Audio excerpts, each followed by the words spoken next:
So I remember when it kind of dawned on me a couple years ago, and maybe it's already dawned on you, I don't know, but it was something about turning 30, I think.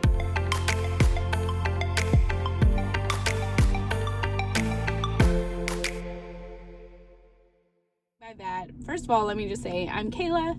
I have 5 kids. I'm a mom of 5. I homeschool. I'm a doula. And today I really just wanted to talk about self-care and how us as moms are getting it all wrong.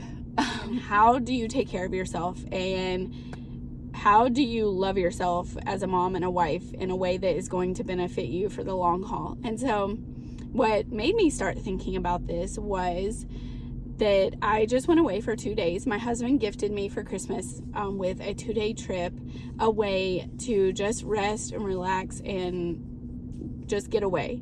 And it was honestly the best thing ever, and I want that for Christmas every year now.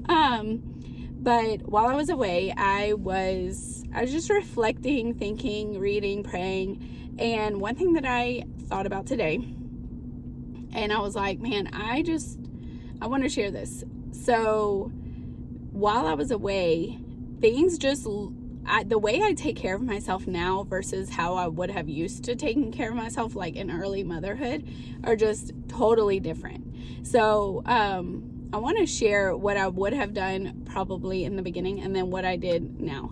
So in the beginning of motherhood, if I would have been gifted 2 days away, I would not have known what to do with myself, honestly, but most likely I would have stayed in my pajamas the entire time.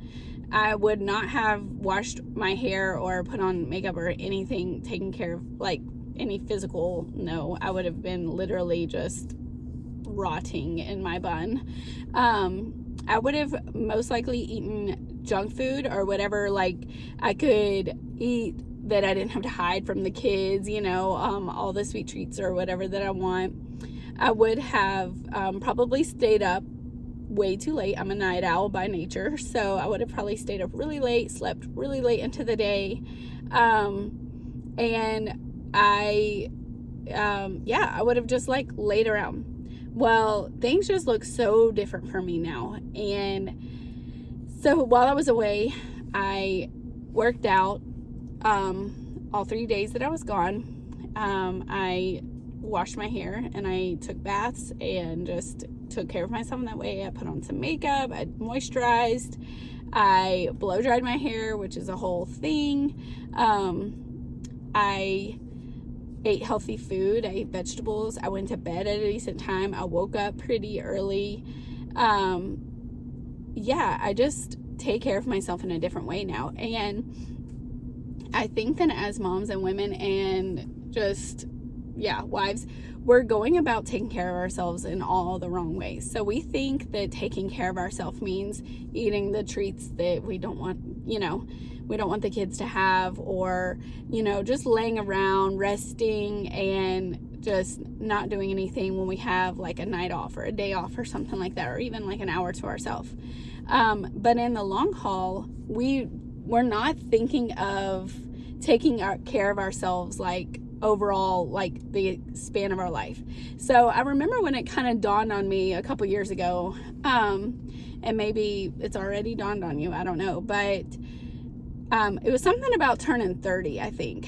When I was turning 30, I realized this is the body I have to have for the rest of my life. So, which is like, duh, but like literally thinking about, okay, so this body is going to have to carry me through my 40s, my 50s, my 60s, 70s. I hope I live to be, 90 or 100. Like I want to grow old. So that means these knees, they're going to have to like carry me through. This body, these arms, this heart, this stomach, just like all of my organs, all of it has to go with me for the rest of my life. And when I came to that realization, I was like, dang, I need to start taking care of my body because it's got a long way to go, I hope. I want to live a long time for everybody's sake and, just enjoy life. So I'm like, I need to start taking care of myself. And so when I started doing that, I stopped like thinking of the quick fixes, the not working out, skipping the workout. I stopped viewing that as self-care, and I started realizing that truly self-care is taking care of yourself, like your entire self for your span of your life. And so and also I just want to talk about this point that when you take care of yourself, when you wash your hair, when you do that workout, when you wake up at the time that you told yourself you were going to wake up and read or go for that walk, you slowly but surely start feeling really proud of yourself, and you start feeling really good about yourself. And as that snowball starts happening, it just grows and grows on each other. Because I remember in early motherhood, I would think, or even just 5 years ago, I would think, who has time to work out? Like that is like, feels like punishment. That I would do a workout after being at home with my kids, sometimes by myself all day. My husband was a firefighter, so he would have 24-hour shifts. Lay them down for bed, and you're saying that I should do a 30-minute workout when really I could just sit on my couch and like relax and not think about anything for that time. Yeah, that you will actually feel really good about yourself and really proud of yourself if you do that. It feels impossible, and it feels like the opposite, because working out is going to cause pain. But if you could just force yourself to get over the fact that it's going to cause pain in this moment, but think about like the after result of how good you're going to feel afterward, and how much more restful it's going to be sitting on the couch doing whatever you were planning on doing after you've done that workout, or you're committed to yourself to wash your hair and like style it. That feeling afterward, feeling good about yourself and feeling proud of yourself, is worth it. And taking care of yourself is so much better than just giving into the treat you want to have, or skipping the workout, or just laying around, or whatever.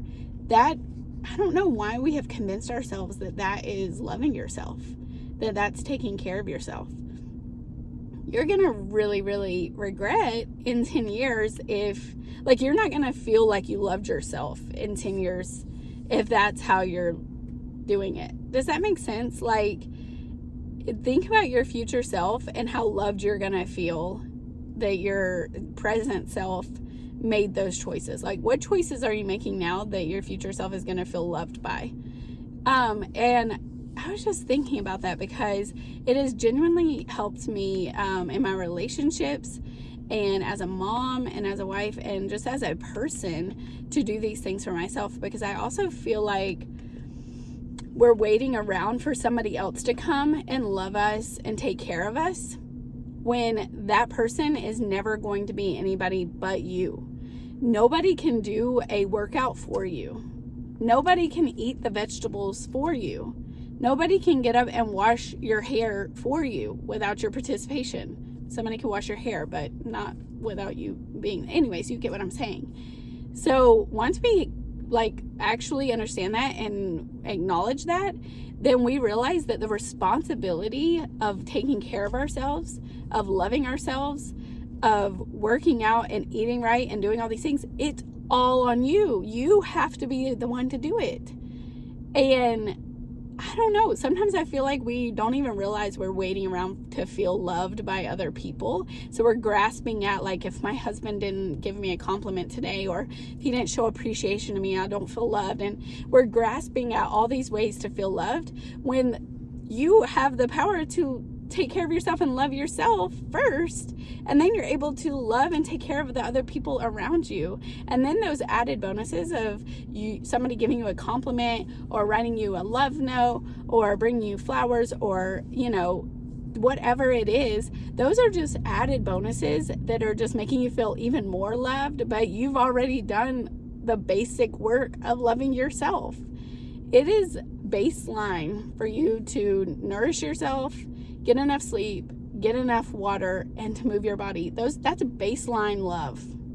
Like, if you're gonna love yourself, just do those 4 things, and you're already going to feel so much more loved and taken care of. And that self-care, that is right there. And then everything, does that make sense? Like, everything else is like an add-on.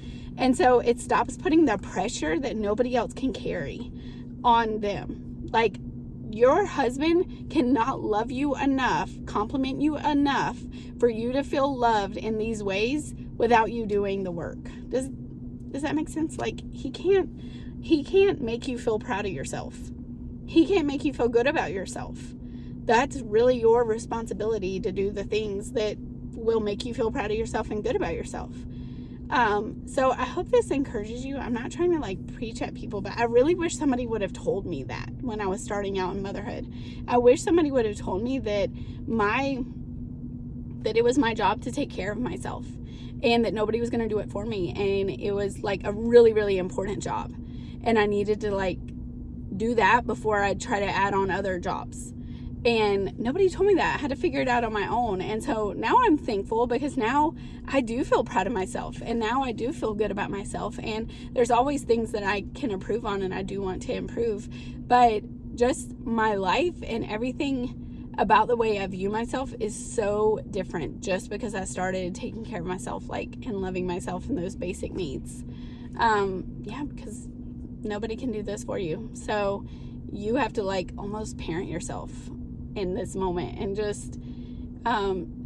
just love yourself, take care of yourself, be real with yourself, and stop looking at the right now, like what's going to bring me pleasure right now, but start looking at what's going to bring me pleasure in the grand scheme of things in my entire life.